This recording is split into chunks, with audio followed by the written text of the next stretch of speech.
Good morning and welcome to Saturday Morning Comic Talk. This is a show where we talk about whatever the heck I think up during the week with a great guest of independent comic creators. So, yeah, we have a great group today. So, first thing we always do is start with some introductions. So, Braden, tell us a little bit about yourself.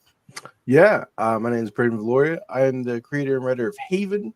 And yeah, we are currently in pre-launch for Sketch Night. And yeah, we have been in the comic space for about a year, and yeah, just good times. Very cool. All right. So, Grant, tell us a little bit about yourself. My name is Grant Lankard. I'm currently doing 3 comic books series: Beowulf, Memoirs of the Morbid, and League of Cryptids. And currently, League of Cryptids #3 is on Kickstarter, and I will send you the link so that you can post it somewhere. Sounds good. All right. And Sean, tell us a little bit about yourself. Yeah, so I'm Sean Wood. I've been writing for about 2.5 years now. I'm on my 4th issue of The Fog Within, which is where I started out. And now I also have another series called Recon and the Little One, a series of one-shots. And I have a 3rd series coming out probably in October of this year as well. See, you like other indie creators, you don't respect your wallet. You just keep putting books out.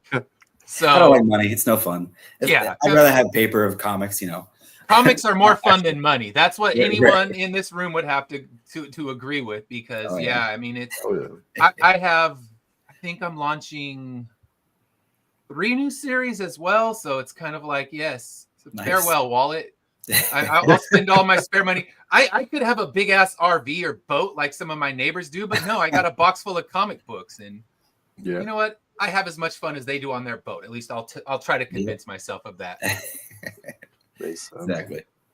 All right, so we're gonna talk first about what's some advice you would give a new creator. And I picked this topic because I just did Nashville Comic Con, and inevitably you get people coming to your table over and over again, and they want to ask, all right, what do I need to do to make a comic book? So we're going to ask you so that you can give people, if you're watching this and you haven't made your first comic book and you want to get into spiraling debt like us, we're going to give you the best advice to get there. So we're going to start with Braden. What advice would you give a new creator? Yeah. Advice I give a new creator probably would be like, I see new creators sometimes doing like big books, like starting with like 70 pages or 80 pages, right? And kind of, and you can do that. But I think if you're starting out, especially on Kickstarter, do a 20-page issue. Do a 20-page issue, see where you're at the end of the campaign. Because you're gonna get things wrong on your first campaign, and you're gonna improve the more you do it. So even if you have like an 80-page or kind of like a bigger one, it's kind of more beneficial if you want to just cut that, right, and make a bunch of 20-page issues, and then just put them out on Kickstarter, see how they do, and improve as you go. Because I feel like the thing you get into is if you kind of put all your time and effort into this big 80-page, and it's going to be like the one Kickstarter that kills it for you, and it's hard. Like Kickstarter is a hard gig, right? And so if maybe you have eggs in a bunch of kind of smaller baskets that lead up to your volume, right, or lead up to your hardcover, it kind of just bodes better than just one big Kickstarter that's supposed to kill it all for you. Yeah. I also think the people who are like, I'm doing a 20-page story arc for my very first comic book. I think that's a way of like procrastinating and not actually getting any work done, like, or not actually having to crowdfund anything, because you can just say like, oh well, I'll release it when it's done, like 5 years from now. Yeah, I mean, I think be ready to go when you're actually launching it, because man, I've backed so many projects that you never get a book.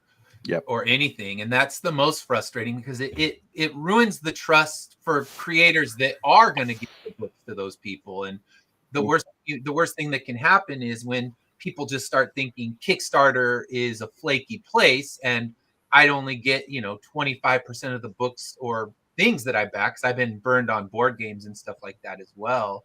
And I think you need to show them that you are responsible and constantly update your audience. If things go awry, I mean, it happens.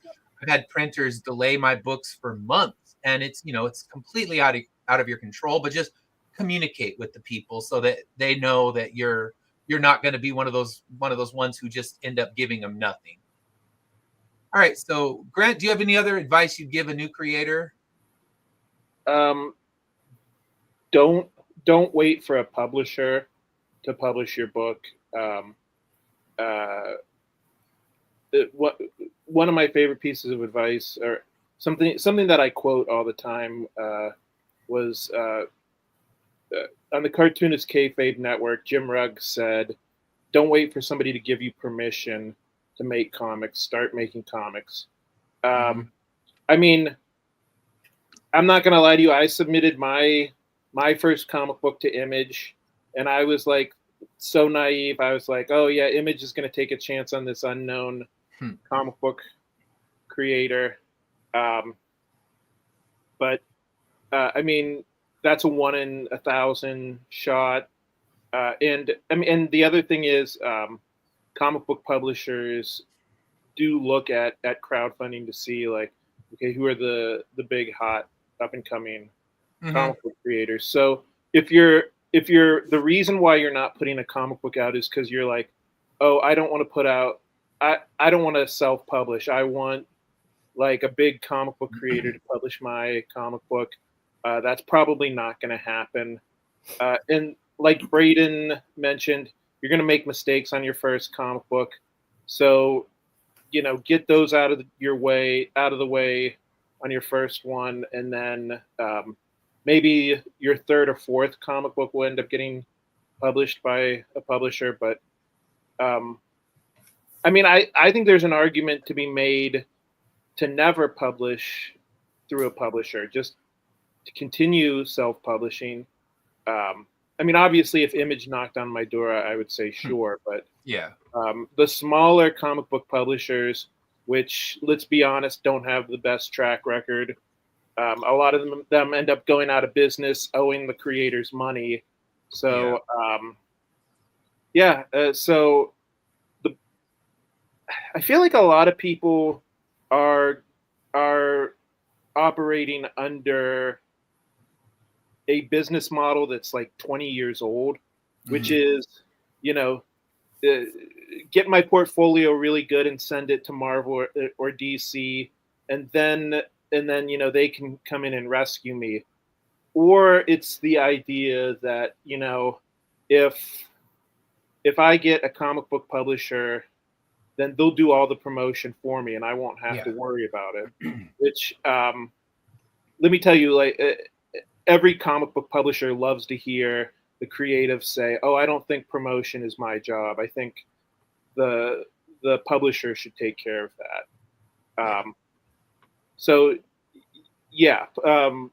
Get out there and publish your own comic books. There you go. I like that. So, Sean, what about you? What advice would you give a new creator? Yeah, I was thinking about a couple of different things. I mean, if you're a brand new creator, you've never written anything, for one, I would say find a writing class. Like I did with Scott Snyder's Best Jacket Press, and I talk about that all the time.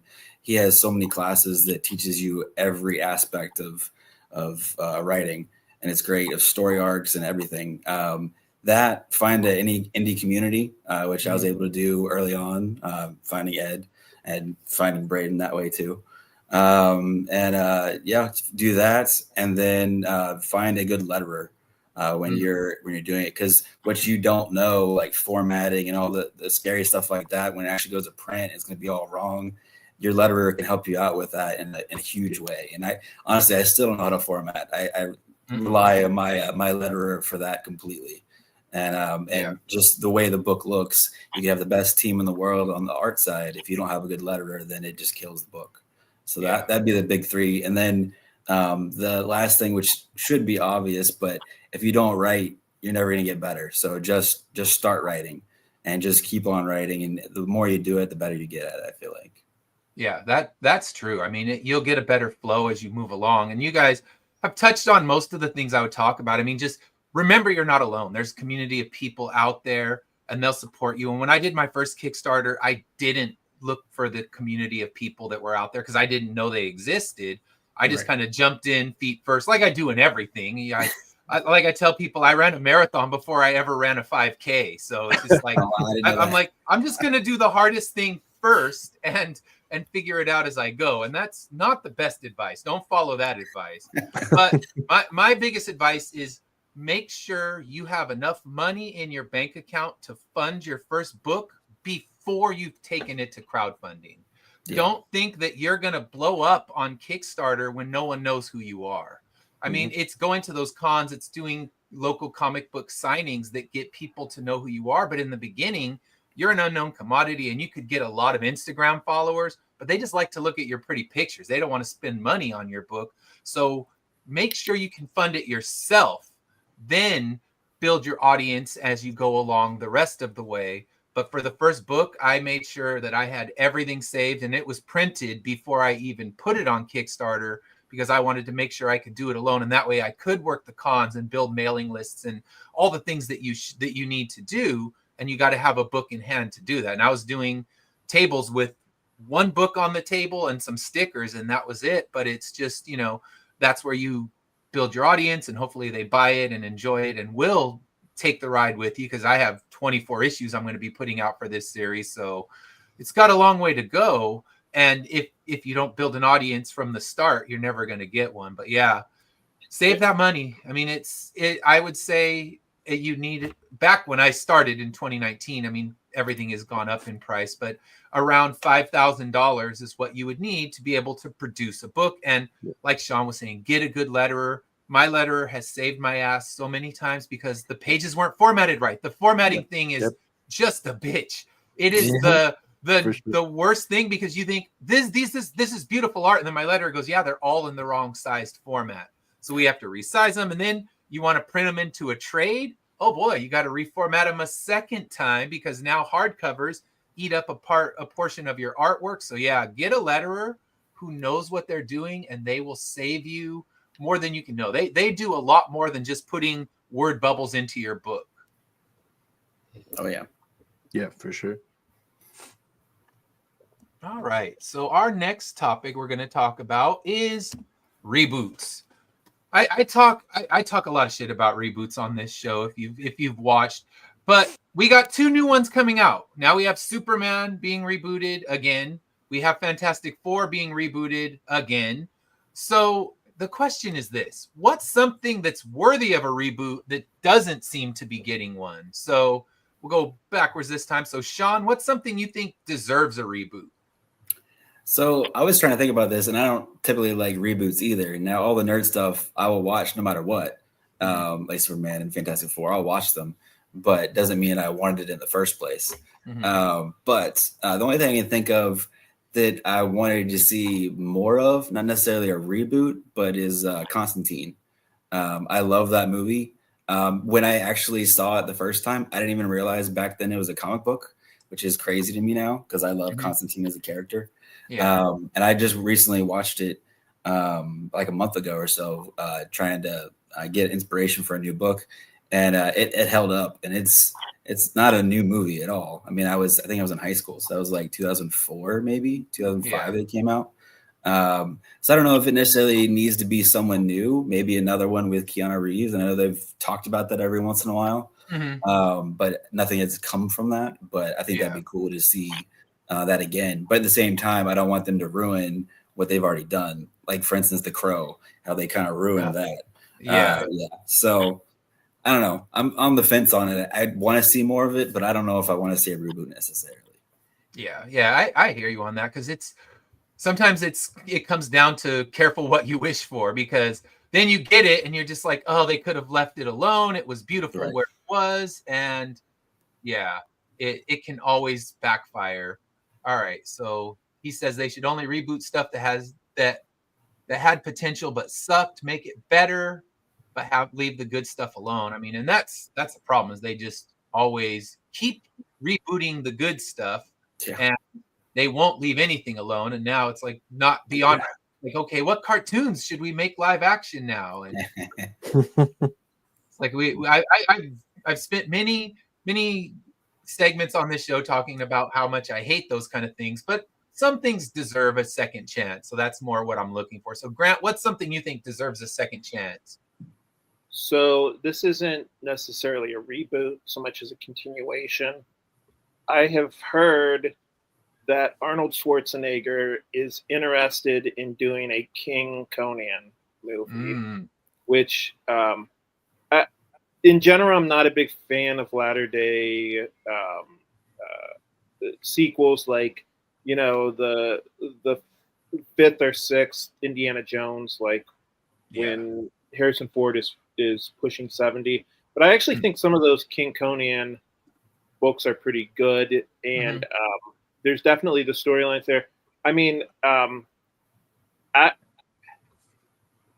might get shot for saying this. I wouldn't mind more Conan movies starring Jason Momoa, just because, I mean, I thought the movie sucked, but I thought I actually think Jason Momoa makes a better Conan than Arnold. I mean, he's truer to the book anyways. Yeah. Yeah, I mean, Arnold, I guess, is just the one that we know from the beginning. But yeah, that's something now you could do, because they had older Conan in the book. So yeah, that could be a good one. And I mean, the one thing that I did like about the remake was that Jason Momoa had a little bit of a sense of humor, which Conan. I mean, I love the original Conan the Barbarian, but there is part of me that's like, it's not. They're not true to the books or the comic books, but I don't know. Yeah, I think that could be a good one. So, Braden, what do you think deserves a reboot? I don't know if you guys saw the images, but a while ago there was concept art of a Batman Beyond movie in the style of Into the Spider-Verse, and those just look sick. It looks super cool. And yeah, it was like Batman Beyond, like diving off a building and all that. And I just love the Spider-Verse like art style and kind of what they're going for there. And I think it got canned, or I don't think they're going forward with it. But if anything were to be rebooted, I would hope it'd be something like that. Like, I just think Batman Beyond is such a cool story, right? Because we see like Bruce older and you know, the way the animated went, where he's like kind of can't do it anymore, and has to pass the mantle on. And I feel like it's such a cool blend of, you know, all the Batman lore, right? Like the Bat family and everyone older, and Bruce is kind of like just this wise sage man now, and this new like person that gets to take on the Batman mantle. I think could really hit. That could be good. And yeah, a lot of that DC stuff has just been thrown out because now James Gunn's running it and he's kind of wanting to start fresh with everything. So bring back a couple of those older things that they decided to toss off. That would be nice. And for me, I would love to see it not just get completely discarded. But what I heard was that Batgirl movie that was shown and never released was going to be very similar in style and tone to Batman Beyond. Yeah. Which and again, I think that's bullshit that they can just say, okay, we're not releasing this movie, but we're going to take a tax credit for it. Yeah.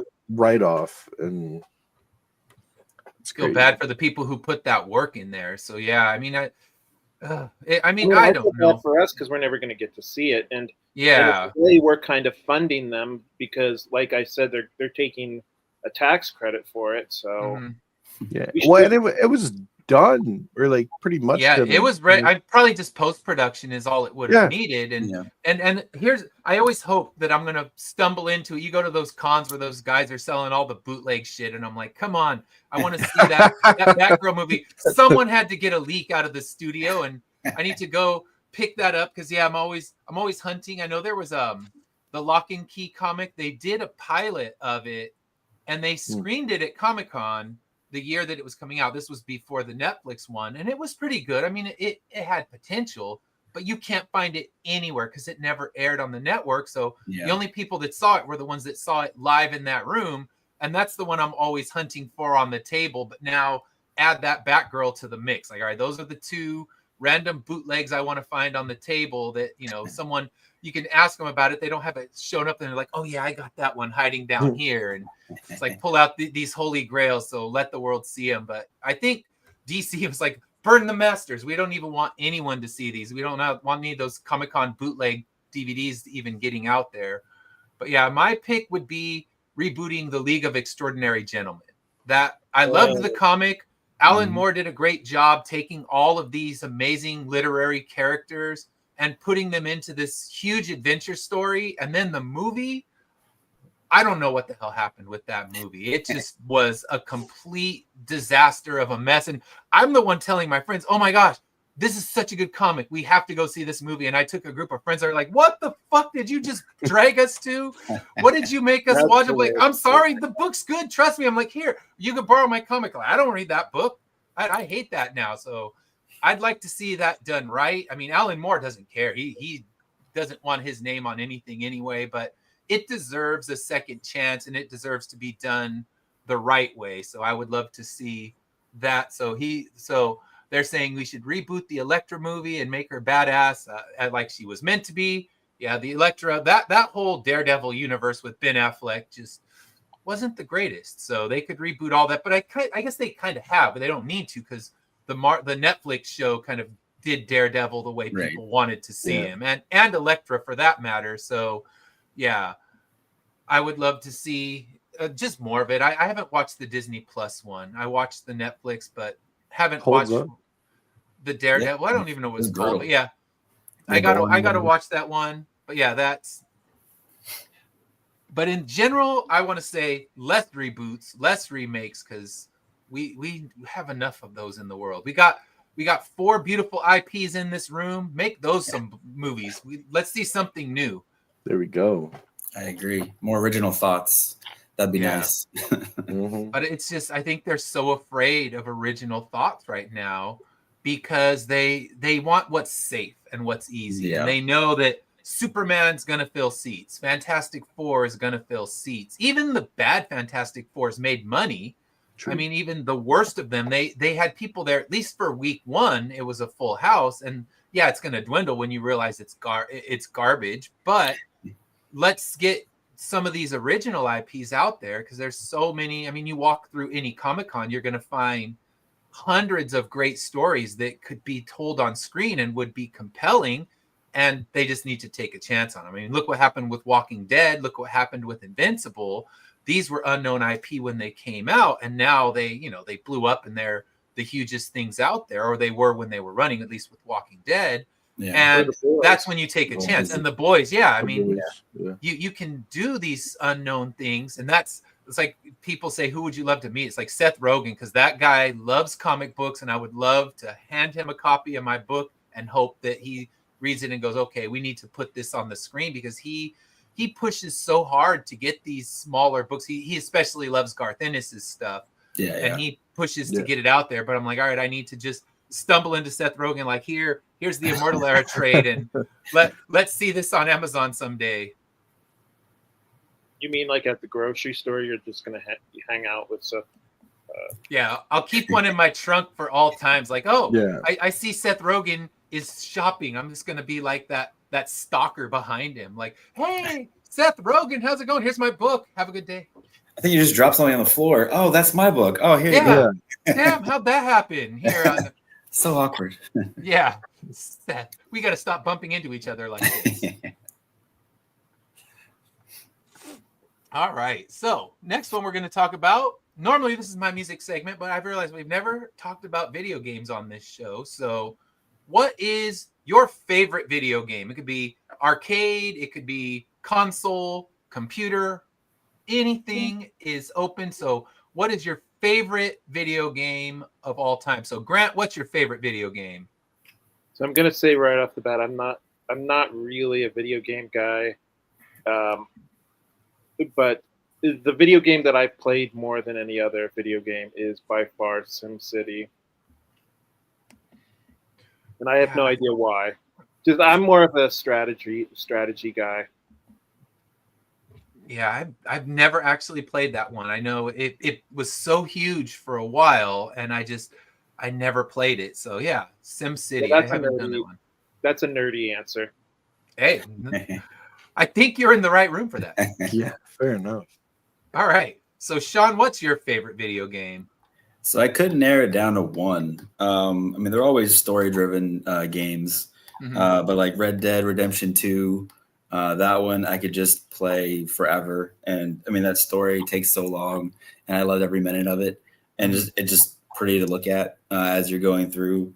Mass Effect 3, again, another huge story-driven game with a lot of action. And then the Last of Us series. That was actually the one or the two games that my wife could just sit there and just stare at when normally she wants to leave the room when I'm playing a game because she doesn't want to hear it so loud or whatever. But she would ask me when I'm going to finally start playing again so that she can just watch it just because it's the story. I mean, it's really just a long, long movie that you're playing. The story is incredible. The gameplay is incredible. And it just never gets old. I even got the remastered version of the first one when it came out, and I never do that. If I've played it once, I don't want to play a game again. I already know what's going to happen, and I've already done it. Yeah, I could play that one forever. So, yeah, that's a great one, and that was one. Yeah, my family the same way. They were watching it, and I'm like, "Do you guys want to play with me?" Like, no, we just want to watch because it's such a compelling story that you forget that you're watching a video game. And that you're not just in a story. I mean, you remember you're playing a video game when you have to fight clickers with 2 bullets left. And you're like, oh, yeah, that's right. This isn't just a fun story. Or when you got to kill that dude with just the knife that took me so long to pass. Then you watch the show. You're like, that looks so easy. It's not supposed to be that easy. Right. Yeah, that's true. But yeah, I mean, when you have a game that's also a compelling story, that makes it better because then, like you said, my wife, my kids, they would watch it and it was more like watching a good movie until the rage quitting began. But yeah, overall, I love those ones. So Braden, what's your favorite video game? Favorite video game, it'd have to be the series Infamous. Is such a good series. It's back on the PS3, and you're just electricity man, and you don't have to be good or you can be good or evil, right? And I think that kind of thing, those choices, I was like, oh snap. My cousin had rented it, and I was like, oh, you can be oh snap, you can shoot people with electricity. It's like a darker story, and you get to like make decisions whether you want to be good or evil. Yeah, very cool. Nice. I've never played that one. I think for me it's a pretty basic answer, and I love the Resident Evil franchise. I mean, those are the ones I can play over and over again. I love the horror video games, and I remember when the first one came out, I was in college, and I was just so hooked on that because it's like walking through a horror movie and playing it at the same time, and it had puzzles and quests and things like that. So that was when I would get frustrated and go out and buy those strategy guides because you couldn't go to the internet to find your good cheats anymore. Like now you go to YouTube and watch someone do a walkthrough real quick and figure it out. But I would buy all those old strategy guides to figure out some of those puzzles and things like that. And I would try to not pull it out like, all right, I'm going to do this without the strategy guide. Then you get frustrated, like, okay, which stone's supposed to go in what? Let me pull that thing out. So yeah, that was one I played. I think I played every one of them. And kind of like you were saying, Sean, I went and bought the remaster ones because they remastered them for I think for the PS4 with Resident Evil 1 and 2. And those ones, of course, graphic wise now they look really archaic. In their day, they looked amazing. And they were like, this is so cutting edge and beautiful. And yeah, it was, such a fun game. But yeah, I've been replaying the remasters because I never passed them. I was so terrible at them. I never actually beat them. So now I call my daughters and I'm like, hey, you're better at games. Come here. Like, I have a boss. You need to help me beat this boss so I can actually have passed all of them. So I'm on 2 right now, and then I'm going to go through the rest of the remasters, and I passed the later one. So yeah, that's a series. I don't rush out to buy any new game when it comes out. Today, I kind of wait till the price drops. But when a new Resident Evil drops, I'm there day one, putting my pre-order in at GameStop. Yeah, it's funny that you mentioned Resident Evil. So when the VR was big for PlayStation 4, I guess it was, one of the games that came with it or you could buy with it was Biohazard. And I made that mistake. Yeah. I could not play that for so long with the VR. It was way too creepy for me. You could play the standard version as well. So I had the VR version and paid more money, but I just played the standard version on the TV. But yeah, all of those are awesome. Number 4 is my favorite, of course. Yeah. And I know number 9, I think, is coming out either next year or the year after. They've already announced it. And that whole series is amazing. Yeah. All right. So we have made it through our topics. So now what we're going to do is talk about your campaigns. We have 2 live campaigns. I need to back yours, Grant, but I always get to that. And I also am going to work on your review. I got to try to knock it out. But Nashville, going there, coming back, knocked more out of me than I thought it would. I thought, I'll just come back and get right back to work. I'm like, no, I'm just going to do nothing today and sit on the couch. So, traveling wears you down. So let's pull up first League of Cryptids. So just give me a second here.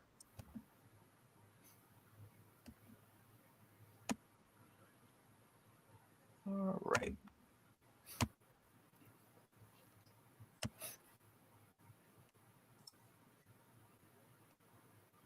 Okay, so tell us a little bit about League of Cryptids. Well, we got it. We're officially over halfway. Cool. Sweet. We got a backer. I don't know if it was because of the show or if it was a coincidence, but you can take credit for it if you want. We're going to say yes. It was absolutely this show. Yeah. We were at 49% for like 3 or 4 days, and I'm like, okay, please, guys. So crack that 50. Yeah. So League of Cryptids, the concept is that cryptids are ancient aliens who were sent here by a federation of planets to protect Earth and help them develop. And in this particular story, they have to come together to stop an alien invasion. And the alien invasion is from a planet that looks like a different cryptid known as the Loveland Frogmen.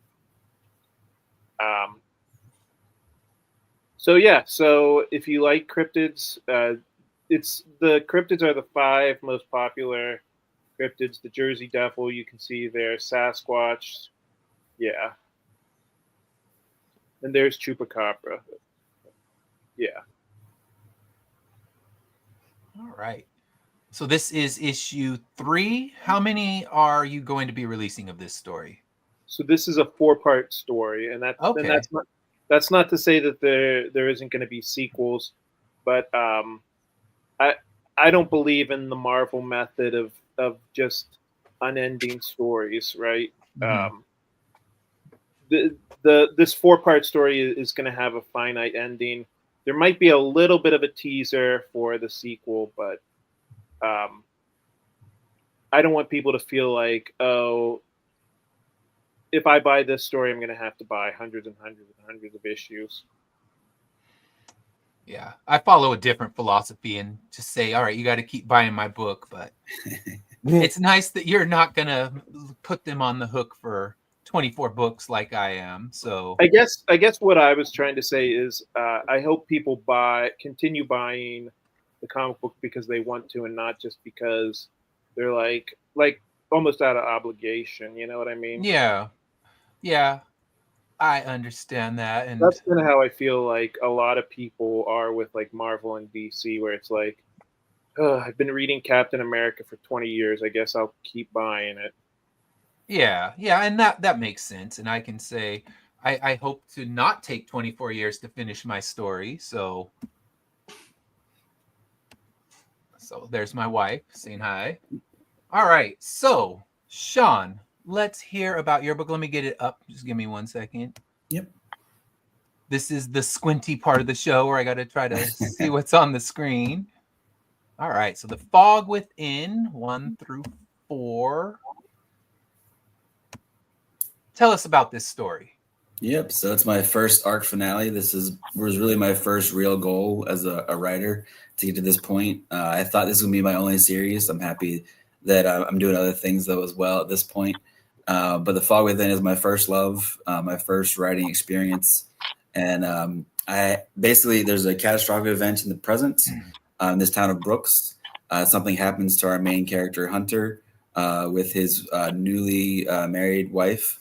Madison, they have an argument. He goes on a run and ends up running through some fog, and all of a sudden ends up 26 years in the future and has no idea how he got there. There's rebels. There's a regime in place with Damon, which is in that cover, and just craziness ensues. He slowly learns about what has happened to his town. It's been closed off, walled off because there's an infection, and he needs to help his rebel friends get out of underneath the thumb of this regime called Schism with Damon.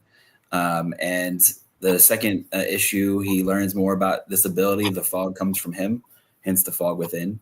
And you learn a little bit more about the fog itself by issue 3.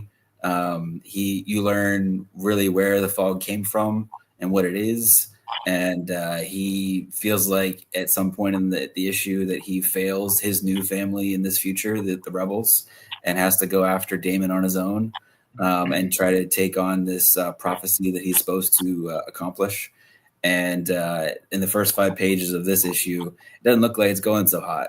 He took away the help, and he thinks he can take him on himself just because he didn't feel worthy of this power and this new family. He feels like he's failed everyone in the past as well.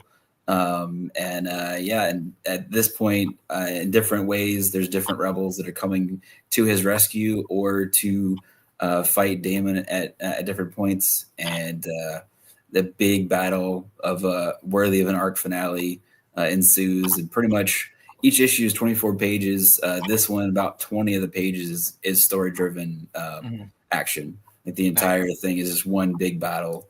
And it gets crazier by the end. And my hope is that it blows people away that's been reading all 3 issues so far of the last page and what I reveal as a big like jaw dropper, which I've been holding on to for 2.5 years now. And I hate that I haven't said anything.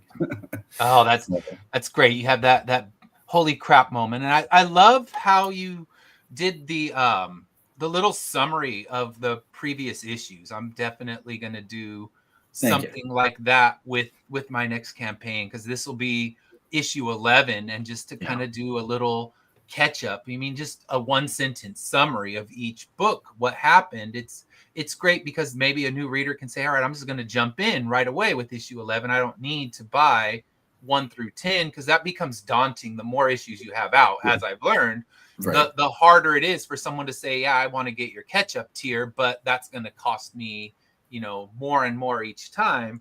But if you give that little summary, it gives them just enough to know, okay, I can now jump in right now with issue 11 and still basically know what's going on. And hopefully, one day they can catch up, but it's nice to have that. And I had never thought about doing that in the Kickstarter. So it's kind of like, here you go. Spoilers abound. Here, you're going to get what's happening, but you don't have to worry. Now I got to buy 1 through 3. If you only want 4, you grab it and you can dive right in with understanding. I mean, granted, you'll miss the nuances that you put in because each book's 24 pages and you're condensing it down. But yeah, I love how you did that. And thank you. There's some quotes. I've never thrown quotes for mine either. So I gotta do that, because I have the basics begun for the book, but I now next week is rushing to get the Kickstarter ready so they approve it and I can actually launch on the 18th and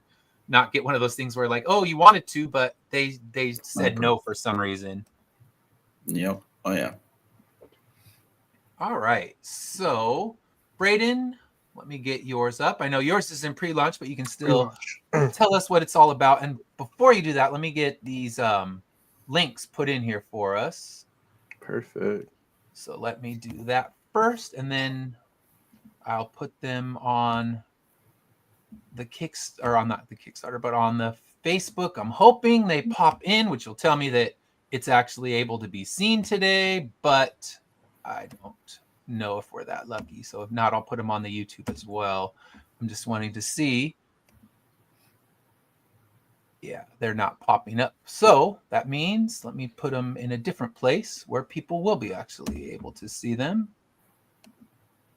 All right, so here is For the Fog Within. Go to this site and you will find it.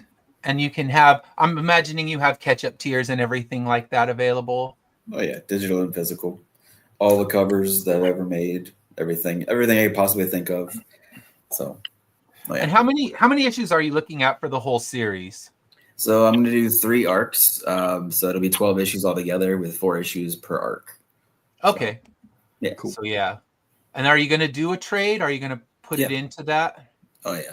Yeah. Next step, I think I'm going to go with my new series in October, I think. And then January 1st, you know, the 100 that they always do or whatever. I think I'm going to do the trade for that time frame. It's my guess. Perfect. Yeah, that's my hope as well for Immortal Era, is to do the Make 100 and put the trade out for that point, because now I have a lot of readers who are waiting for the trade. They said, yeah, I'm not going to buy your floppies. And that's why I'm printing really small quantities for issues 10, 11, and 12, just enough to pretty much fulfill the Kickstarter and have a handful left for the table. Because once you put one trade out, they know you'll put more trades out and they will wait you out. They don't care. I mean, it's like people have to wait for George Martin to write a book. We're a lot faster than that, so they're okay. All right, so now Sketch Night. Let me grab this. It's a long link, but I will drop it in the chat first. I need to tiny URL my stuff. Yeah, so do I. But that's okay, because it's here. You can click on it. That's what is important. You can click on there and you can follow along. I'm going to hit it right now so I'm notified. And let me share it. All right. I gotta say too, I just got Haven in the mail a couple days ago. Hey, did you really? So Nice. yep. Nice. All right. So tell us about Sketch Night. All right, so Sketch Night is a Rook City Universe comic, and what that means is it takes place in the same city that Haven did. These two stories are kind of going to be going alongside each other with some crossovers. So Sketch Night follows William Wilds as he navigates his powers as an enhanced.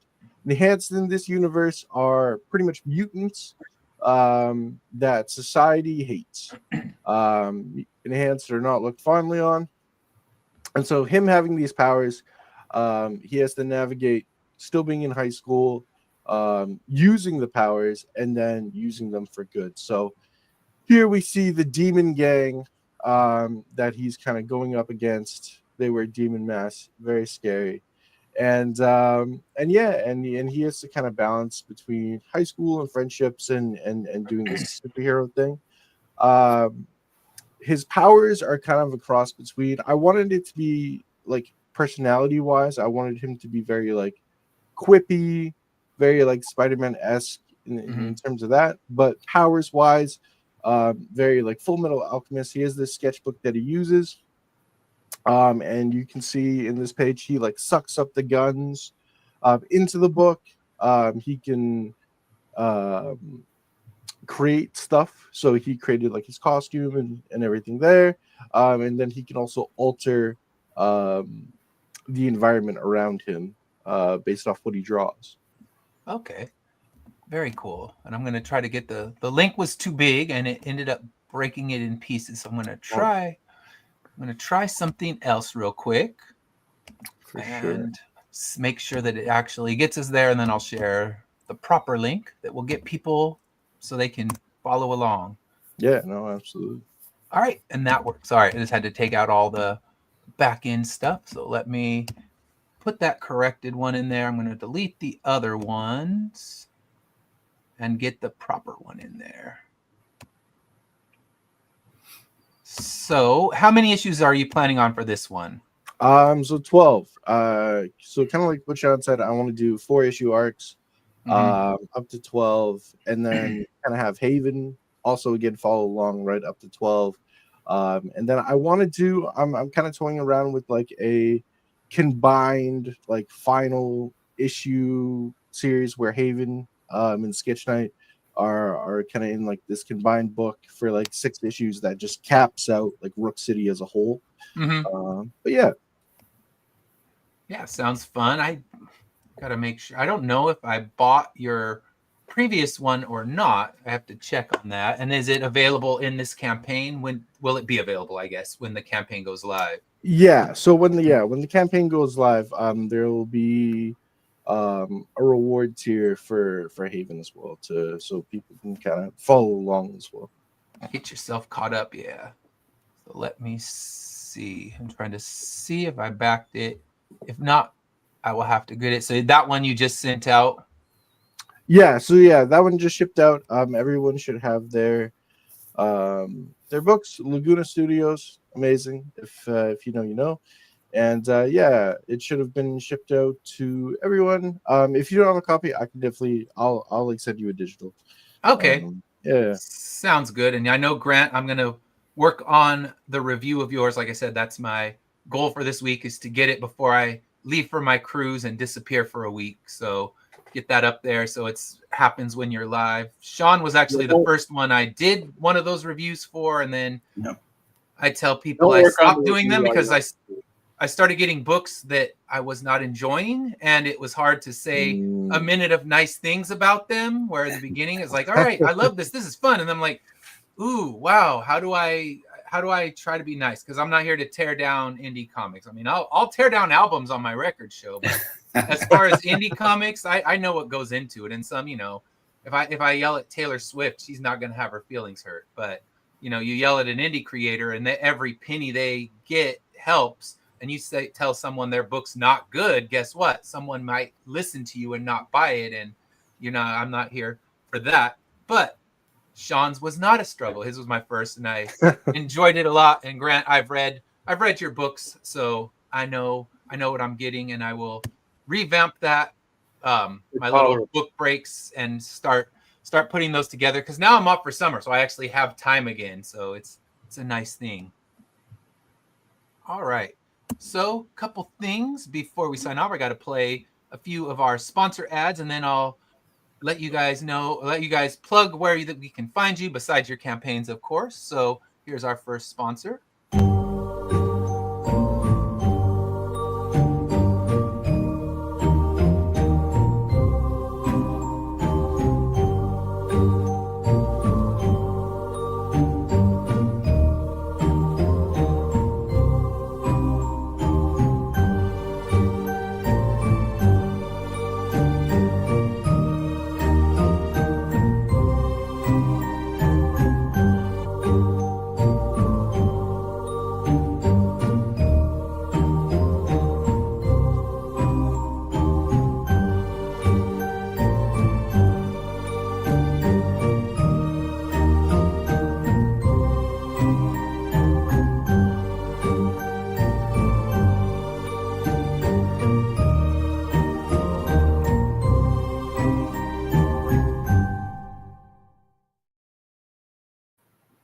All right. So, good morning, Stacy. Thanks for watching. And let's check out our next sponsor.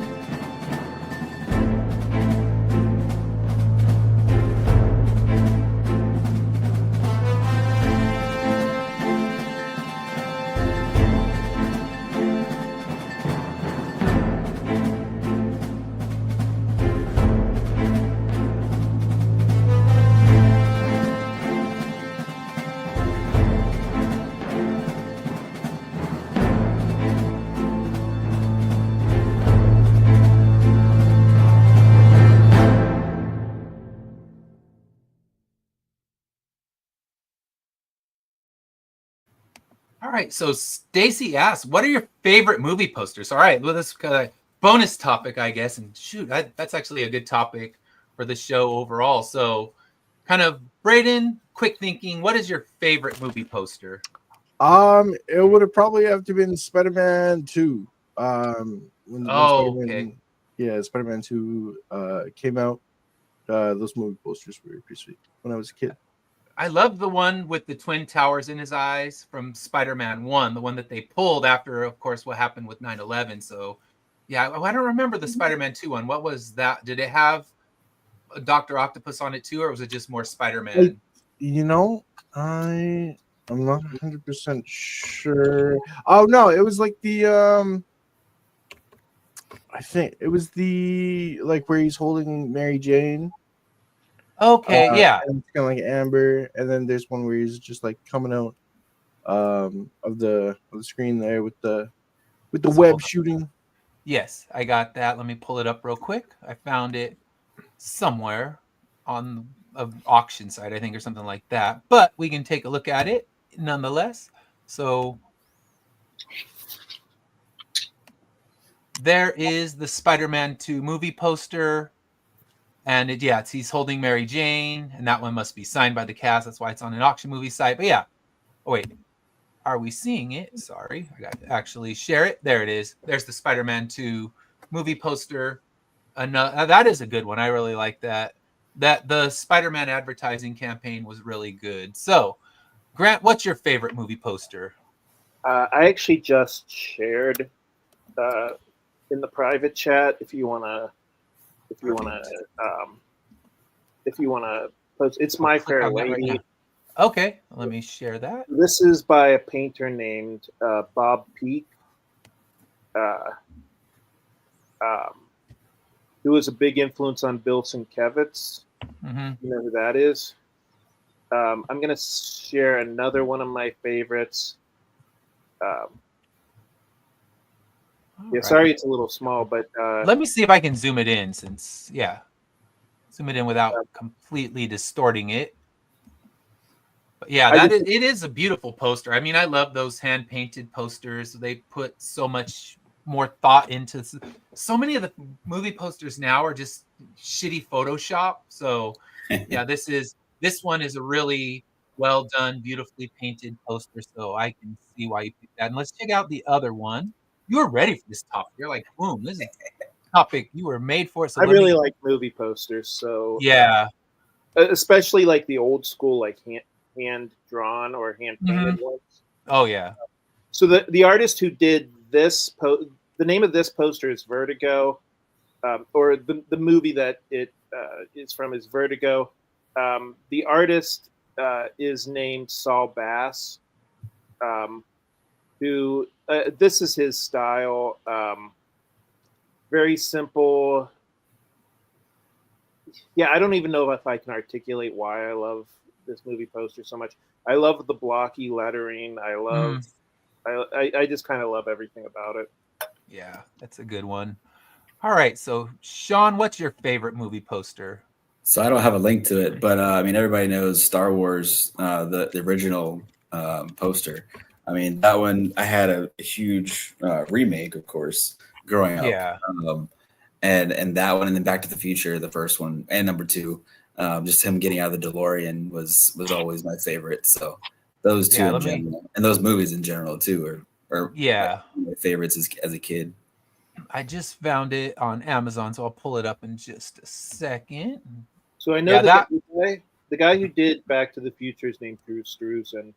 I can't remember who did the original Star Wars. I know Drew Struzan ended up doing a movie poster for Star Wars, but he didn't do the original. Yeah, so that one, that would have absolutely been my pick. I love that movie poster, and it just takes me back to my childhood because I remember seeing that movie, and just anytime I saw the poster, I would just get excited, just wanting to see it again, because at that point you didn't have it streamable DVD. It's like, nope, you got it when it re-released in the theaters, and you couldn't miss it. So please don't quote me on this, but I think that this is the Hildebrandt brothers who drew this okay, or painted it. Yeah.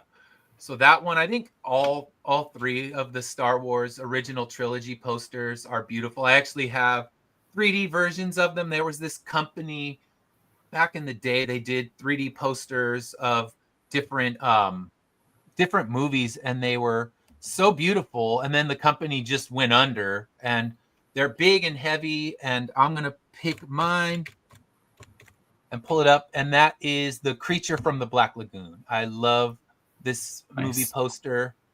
I love them. I mean, I'm just huge into anything Creature from the Black Lagoon. I can't say I love the movie for all of its nuances. I just love it because it's a cool monster, and it's an original one. It's not from a book or anything like that. So it's just, they made a really cool looking monster, and I've heard they're going to be remaking it. And honestly, I don't need to see that. I think they'll butcher it, but I'll be in the theaters anyway. Kind of like when a new Jurassic Park comes out. I know it's not going to do anything new and, you know, groundbreaking, but it's going to be cool, tromping dinosaurs, stepping on people, and I'm still there for that. So yeah, I love this Creature from the Black Lagoon painted one. It's Nice. such a cool movie poster. So yeah, all of us kind of in a pinch on this one. We had to go up with this and talk about it really fast. So thank you. So now let's see. She says, what's a movie you dislike that you want to have a movie poster for in your living room? So movie you don't like, but you'd still want the movie poster in your living room. Wow. I don't know. I can't That's think of hard. anything. Yeah, I can't either, because I'm looking at, like, I have sitting next to me is a Lord of the Rings movie poster. I have a Return of the Jedi back there. I have Evil Dead over there. So I have movie posters hanging around the office. But yeah, I guess you can kind of see the Return of the Jedi one behind me. I have that one. It's signed by multiple members of the cast. And Nice. I don't put up movie posters of a movie I don't like. So it's kind of hard on that one. But Say let's Spider-Man. see. I don't have a good answer. Spider-Man 3.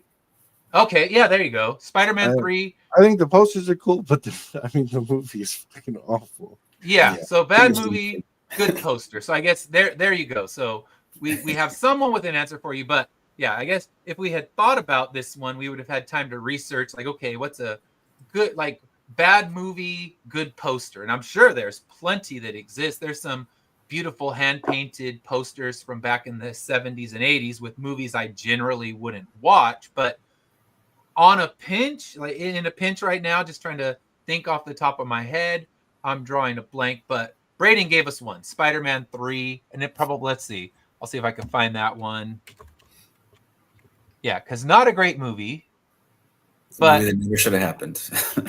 yeah, it's one of those ones like, let's throw everything in the kitchen sink into this sequel, when the other ones were more grounded. You know, you give them one good villain and tell the story, and now it's like, we're going to give you one good villain and then another one that's not so good, and then another one that's, you know, people said they wanted Venom, so they gave us Topher Grace. I'm like, all right, why? Dancing. When we started dancing. Oh, that's when- yeah. I was like, I'm done. I want to just walk out of the theater at that point. All right, I'm with you on that. And I'm looking at the movie posters. There's 2 of them. They are actually really good. I love the poster, so you're right. They're cool. So- yeah, but So yes, It's you're welcome. It- Thanks for the little bonus topic. I appreciate that. That was fun. it's a shame that movie posters is kind of a dying art. Yeah. I mean, Now- I mean, I don't hate the photographic movie posters, but to me, I mean, I would rather have painted Mm-hmm. stuff.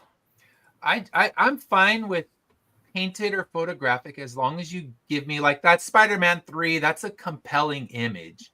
It's really beautiful, and it's kind of showing what's going to happen with the black suit until he goes emo dance goth guy, and it's just like, no, Slash why?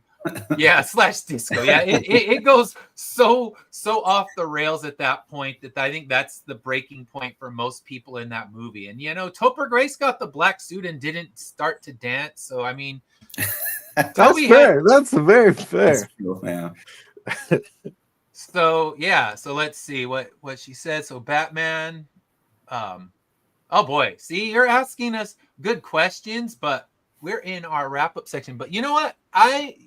You tune in every week, so tune into our next one, and I am going to pick this as one of the topics. So it's all right. You have Batman's utility belt. You can take devices from any movie. So I'm gonna be grabbing a lot of James Bond stuff because he's got the best little gadgets and things like that. So yeah, another good topic. So you should come on. I am always stretched to try to find new topics since I've been doing this show long enough, and I always try to come up with new ones. So it sounds to me like that. Let me see. I'm going to get. So sounds like Stacy, you have good topics. So please send me more. I need more, please.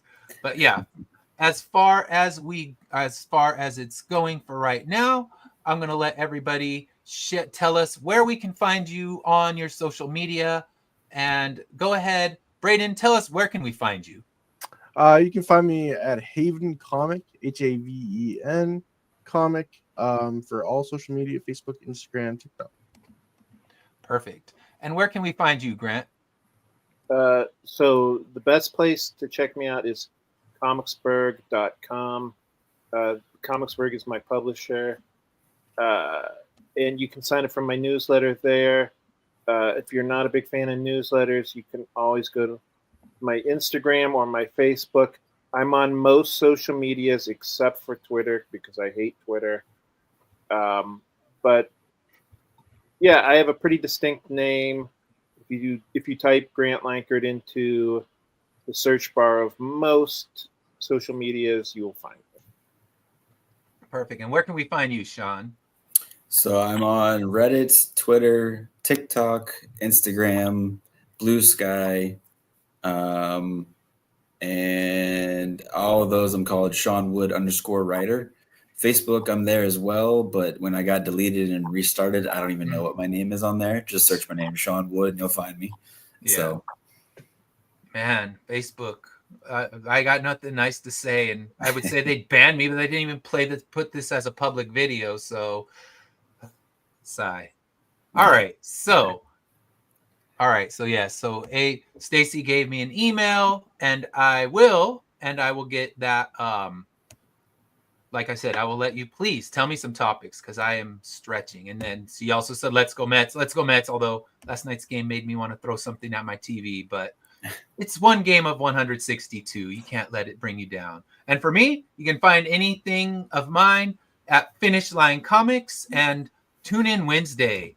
We're going to be talking about the album Creatures by the band Jolie Led, and we're going to have two of the band members in live talking about the album with us. So please definitely tune in for that. It should be a really good show. I will try to figure out if I can make Facebook make it public, but if not, my YouTube is always public. So go there, check it out.